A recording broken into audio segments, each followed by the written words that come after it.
G'day guys, Chris the Ultimate Recycler. Welcome back to the shop storage room where we're attacking these mountains of boxes and trying to go through everything before we have to clear out of this place. I believe this is episode 20, but I can never quite keep up. I'm knocking these videos out pretty quickly because I want to keep going, keep the momentum happening. Now, in the last video, I think I asked you which box we should do next. I showed a couple down here, and I've just realized I haven't even posted that last video as I'm filming this one. So bad luck, I'll decide. Let's have a look. These are the two boxes we had a look at. I think I did lift the lid in the last one and I can't remember, the white one there, I can't remember what's in it, but that's the closest to me. So that's the one that's going onto the bench. We'll unpack it. We'll see what treasures lie within. Oh, there was, yeah, a kitchen sifter, 1960s era and some sort of leather wrapping. Don't know, interesting. Let's get it through and unbox it. If it's quick enough, we will do the other one as well. Okay, this is a pretty dirty box and it's got a bit of weight in it, so I don't know what's in the bottom. So I do want to keep the momentum going on this cleanup. I have to keep pushing at it because I don't want to be under pressure if the property happens to sell unexpectedly and for some reason they want a shorter settlement, because obviously the owners are gradually cleaning up as well. And initially told us that if it didn't sell straight away, there'd be at least a 6-month settlement, which is great, but 6 months would go pretty quick considering what we've got to clean up. But also, they're cleaning up as well, and if it sells, you know, soon, perhaps they're already 3 months into their cleanup and they'll have a 3-month settlement. So we need to keep pushing. Righto, and plus I'm enjoying unboxing stuff and I'm really enjoying the momentum of opening up spare, you know, more concrete out there. I love open spaces. Funny about that, I'm comfortable amongst clutter, but I love open spaces. I don't know, well, who can work it out? Really cool, vintage kitchen flour sifter in operational condition. This is actually, it's pretty clean too. This is the turn one. Some of them have a trigger type handle. That's pretty good. We'll get at least $10 for that. Now, there was this something wrapped up in a leather. Oh, okay, they're drill bits. We'll unroll those and have a look in a minute. That should sell well. Now we have some things wrapped up in paper. Oh, okay. An Art Deco light, and I suspect that's the interior light from a vintage car. That's pretty cool. I think it unclips, probably to get to the globe. We'll try that in a minute. It would be Bakelite. So I'm not sure if there's a theme with this box or it's just random cool stuff that I've put aside. Oh, here we have a cowbell, a brass cowbell, but there's no donger. It's got a ring for one.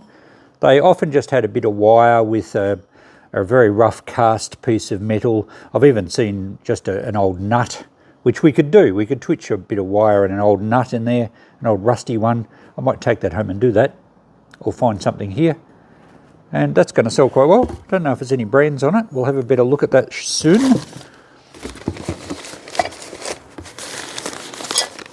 Let's see. Oh, another one maybe? Another cowbell?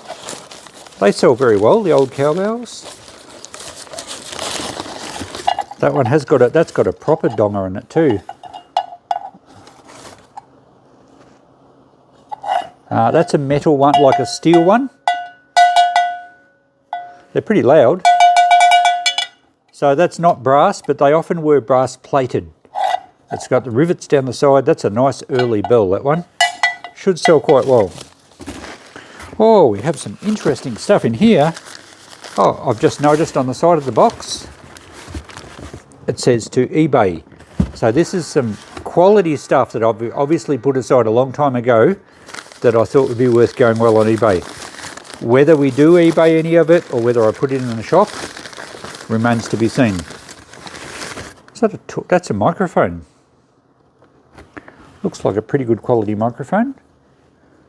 It's a unidirectional Rapar UD147 dynamic microphone. Looks very retro 60s or 70s. Could be quality hi-fi stuff, that one. We'll check that out. Is this the cord for it? No, this is another microphone. This is even older. With the cord. And that is that Zephyr? I think it's a Zephyr. That looks like 1940s or 50s microphone, so could be quite sought after. Here's a little cast iron bottle opener. These are quite collectible. It's Tooth & Co. Not sure that that'll bring a great deal, depends how rare it is. And some old pocket knives with bone handled sides on them. This one is too, I think.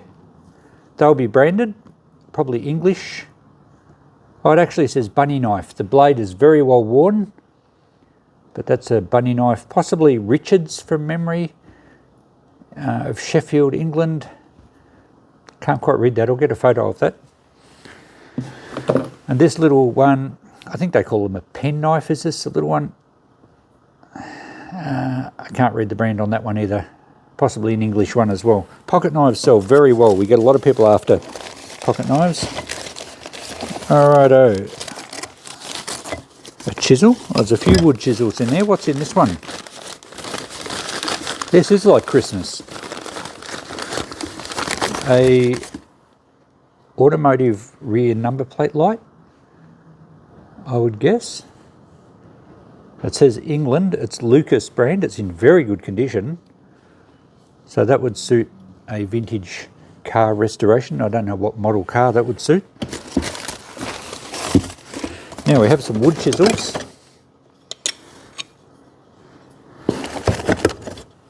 There's 3, there's 4. So they'll go in the shop. I'll clean them up a bit. I don't think they're really worth eBaying. They will do pretty well though. Wood chisels sell quite well. Depends on the brand. They're probably English ones. They could be Swedish. Oh, hang on. What did we just drop? Some automotive part. Perhaps a relay. And what's under here? I don't know what that is. Oh, they're components out of something. The nut just holds them all together. Are they spanners, sockets? They look like different size sockets, but maybe they go in a special sort of tool. I'm not too sure. Maybe the other part's in here. Interesting. Okay, what was wrapped up in here? Oh, more chisels. Or are they the one? No, there's more chisels. Good selection of wood chisels. I don't think they're eBay worthy though. We have some brass expansion plugs, or Welsh plugs I know them as, and they are used in engine blocks to seal up the casting holes, and they do rust out. These are brass ones. Brass obviously doesn't rust, but some of the original ones, I think they were zinc plated and they would rust out, and you often replaced them with brass ones. So I don't know what that set suits. It should say on there, Holden Block 1 set. I don't know what sort of Holden engine, but they should sell okay. They might eBay. Right, getting to the end, we have last package here, something quite heavy. Oh, a couple of brass, there's a pair, yeah. Brass bookends, very nice. Very nice early brass bookends. They are a matching set, I think. Yes, so that looks very 1920s to me. Brass bookends, beautiful. They should bring pretty good money, I would think. I'm thinking like maybe $80 to $100 a pair. I have to check those out. What an interesting box. That's all we have. I think that will probably do for this video, but I'll clean some stuff up and I'll set it out and we'll have a look at it. Okay, it's the next day and I took a lot of this stuff home to clean up and research. I've got a list, I'll show you that shortly. And I'm going to sell everything except 2 items. So I'll show you what I've discovered and what I'm going to keep. This is an enormous set of original auger bits or wood bits. I think they've all got the square shank on them that goes in the brace and bit. They look to be in great condition. Some of them, like this one here, are still coated in wax, so brand new. There's another one there that's still waxed. So there's a lot in virtually new condition, or as new. There's also a couple of little countersinking tools. There's another one there. There's one of these things, I forget what they're called, a gimlet, something like that. A spade type bit there, and a couple of traditional style drills, but they still have the square shank on them. So a nice set there. There's about 38 of them, 37 I think. I'm going to ask $100 and see how we go, because I'd get $5 to $10 for the new ones on their own, and I have sold them before at $5 each in good condition.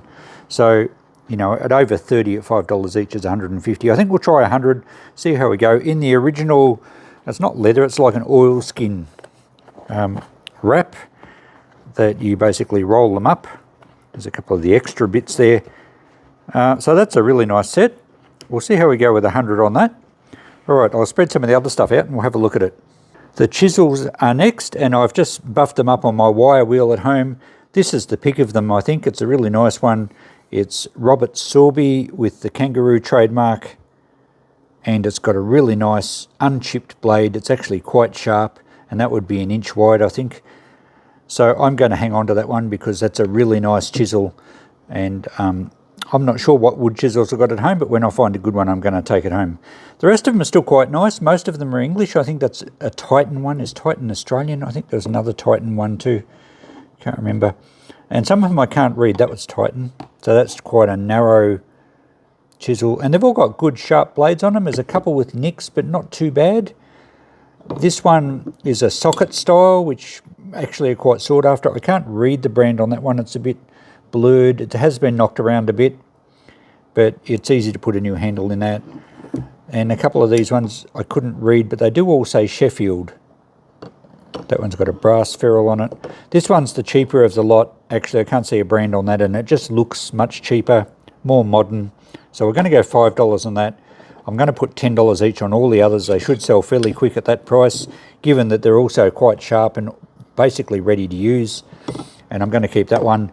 So there was 6 at 10, and one makes 65 all up. But yeah, that's what price I'm going to put on them in the shop. Some of these other items now, we have the 2 automotive lights. This is an interior light, Art Deco Bakelite, cleaned up very well, but unfortunately it does have a little tiny chip somewhere, just on that one corner there. But still very usable. The actual spring clip there, I can't do it one-handed, but it does bend out and the shade comes out, or the diffuser. It's in good condition inside as well. It takes a double-ended globe. I don't know what it suits. It's probably English, and it would be 1940s or 50s era. So that will probably, someone will grab that for a car restoration. I think I just went for $15 on that one because it has that small chip. The other one's a Lucas brand tail light. Not a tail light, a number plate or a license plate light. And it's English, and it suits a lot of your classic English brands like, or makes like Rover and Morris and all those. Quite common. I saw a lot of them on eBay, but that one's in great condition. It is second-hand, but it is in good nick. It has got the rubber mounting block underneath it, and I think I was going for 25 on that one. The chrome's very good. It's not pitted. I haven't cleaned that. It would actually probably clean up better. So 25 on that, 15 on the Bakelite one. The cowbells, I'm going to go 50 on this one. It's a nice early riveted cowbell. It's a genuine early one. They were often brass plated, or they sort of sweated brass onto them, but they are magnetic. They are made out of steel. But with the original donger underneath, I think we'll get 50 for that. Not a very melodic ring, but there you have it. The brass one actually sounds better. And I did put I bent a piece of heavy copper wire and a nice rusty old nut there, which a lot of them come with anyway, or probably not originally, but that's what they end up like. And I think we'll go 40 on the brass one. There's no brands on either of them, but I like that original one a bit better than the brass one. I don't think it's quite as old. So 50 and 40.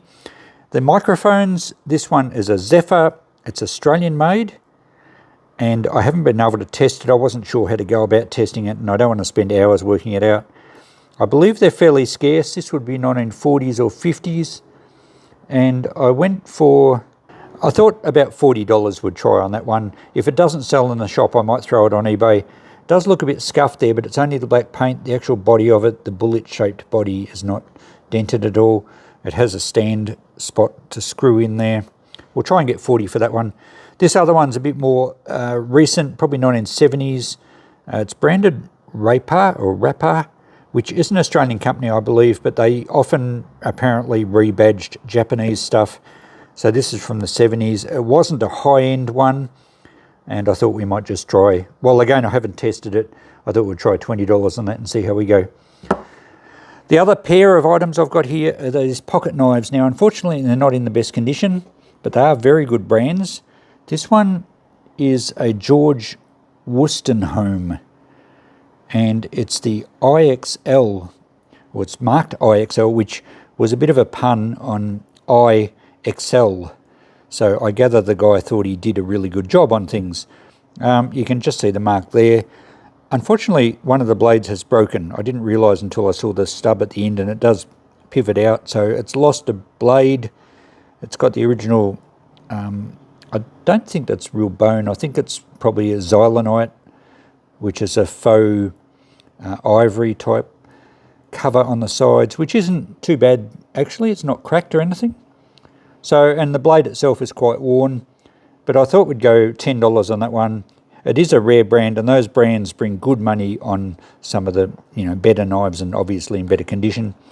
This one's also a nice one, and it's a bunny knife. It's branded on the blade, although the blade's been sharpened down a lot. And this is a German one. It says J. Dirlam, D-I-R-L-A-M, and it was made in Solingen, which a lot of German knives were made. And it's got I'd say that's a real bone covers on the sides. It's cracked a bit, it's stained a bit, but it's a nice early bunny knife. A lot of these were made overseas. Most of them you find were English, Joseph Rogers or something like that. This is a bit unusual, this one. Quite a rare brand, but the condition isn't great on that one. But I think we'll price that up at around about $45, because at least it has both blades. They've just been sharpened quite a bit. And the branding is really crisp and clear to read, which is good. And the last of this lot we have here, the Willow Sifter, cleaned up quite nicely. It's in great condition and quite usable. And we're going to go for $15 on that one. Should sell pretty quickly. The Welsh plug set, new old stock Holden brass Welsh plug set. You can still buy them new. And this one didn't seem to have quite as many Welsh plugs as some of the new sets I saw. Maybe some of them include plugs for various models. But I thought we'd go 25 on this set. Should sell quite well there.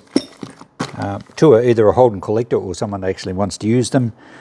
These bookends are very nice. They are original 1920s Art Deco dancing lady with a robe or something, I think they're called. It's a reasonably common design, but a lot of them you see are reproductions. These are genuine bronze, I would say. They've got a bit of pinkish to the brass.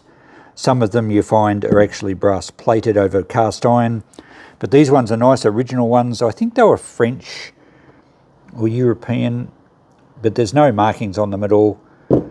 And I think we can get 100 for those, and if I can't through the shop I will put them on eBay, but I'm going to price them at 100. The little relay here, I popped the cover off. I think it's new old stock, and it's a relay for an earlier car, probably 40s or 50s era. And what it does is it protects the battery from overcharging from the generator, I believe. So when the generator is producing more power than the battery is low, it allows the generator to charge, and when the battery is fully charged, and the generator perhaps on idle, when the generator doesn't put out as much voltage, it stops the battery supplying power back to the generator, which would cause issues with the windings. So new old stock, some car guy's going to love that. I'm going to ask 50, but I think I'll try that on eBay. So I won't actually put it in the shop, but I reckon it's worth about 50, maybe a bit more to the right person. The little cast iron bottle opener here was a Tooth & Co. They were a Sydney brewery. They might have originated in England, I think. These are quite common, but they're very collectible. We should get 10 on that now that it's buffed up. And the last thing is the other item I'm going to keep, and it's a set of weird sockets. Now they're branded Belzer, B-E-L-Z-E-R, German made I believe, and we have the complete set from 1 inch right down to 7/16. Now I did a bit of research on these. AI seem to think they had a special ratchet to go with them, but I don't know. I think they might be maybe useful in a situation where you cannot get a spanner onto a bolt or a nut and you can fit the socket on, and maybe you can hit that with a punch gently. I'm not sure. If it does have a special tool to drive these and you know about it, let me know in the comments. I believe this Belzer brand is very sought after, extremely good quality, and AI suggested this set was worth a few $100s. I don't know about that, and it really doesn't matter. I'm going to keep them because I think one day they will get me out of trouble. But if you know that if they're supposed to have a special ratchet to suit them, let me know. Someone's just fashioned a bolt with a big washer and a nut to hold them all together, which is a good way of keeping them. So there we go. That's the lot. Let's have a look at the notepad. I've just scribbled things out quickly. I think probably writing things down is the best way if any of you guys want to buy stuff, because you know you can go to the end of the video and see what prices I'm asking for things. So there we go. Out of that little box, over $600, plus I'm keeping these potentially valuable sockets, and I'm keeping a good chisel that I'll probably put $20 on. So it's maybe about $700 for one small box of stuff. That's probably nearly the best yet. So we only got through the one box today. We'll do that crate next time I get down here. I'm trying to keep hammering this spot because I want to empty it. We need to keep a wriggle on, as I keep saying. I have to get back out to the back of the shop too, where I've got a lot more stuff stashed, including more engines. The lawnmower, you may remember, I've actually done a video on that. I haven't quite finished it, but we've got a video coming out on that. So there's lots going on, and we'll be away this weekend at a big table tennis tournament. So I've got to keep these videos, get a few in the bank to keep them coming out to you guys. Thanks for your support. Thanks for everyone that's joined as members, both as YouTube members and Patreon, both levels there. I am making a few sales. I'm not really trying to push the sales, but I know every video I seem to get some interest in something, and I'm happy to help you out. Especially the top tier Patreon members is an extra 10% off. I've posted a bit overseas, but we do have to be careful. I've discovered that there's duties now with the tariffs that keep being applied to different countries. So, you know, not only do you have a hugely expensive shipping cost, sometimes there's a tariff ahead on top of that. So unfortunately, that might stop a bit of trade, but by all means, send me a message. We can always ask and, you know, do some calculations, see what it works out at. Enough chatter. Thanks for watching. We'll catch you in the next video. Bye for now.